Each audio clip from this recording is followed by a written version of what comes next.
kuamkia Jumapili umepatikana ndani ya kisima katika kanisa Katoliki Isongo, eneo bunge la Butula, kaunti ya Busia. Tukio hilo limezua taharuki kubwa miongoni mwa wakazi wa kijiji cha Isongo, kama anavyotuarifu Fatime Suleiman. Hali ya huzuni na mshangao imetanda baada ya mwili wa mwanaume huyo aliyekuwa akitafuta kwa siku kadhaa kupatikana kisimani. Kwa mujibu wa viongozi wa kanisa, mwili huo ulipatikana na mtoto aliyekuwa akichota maji, huku harufu kali ya uvundo na wingi wa inzi vikionyesha dalili za kitu kuoza. So wakati amefungua that lid, kwanza alikutana with a bunch of housefly.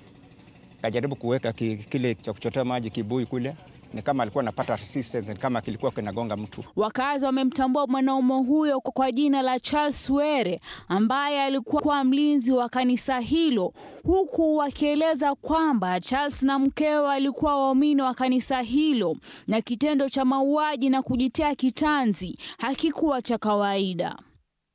Waliweza kuita mtu akaleta torch, wakamulika huko ndani ili waweze kuona kienye kilikuwa ndani, na wakakonfirm ya kwamba alikuwa huyo Charles Were ambaye aliua bibi yake. The mama ambaye amekufa hapa amekuwa stalwart kwa jumuiya, and she knew how to relate to people.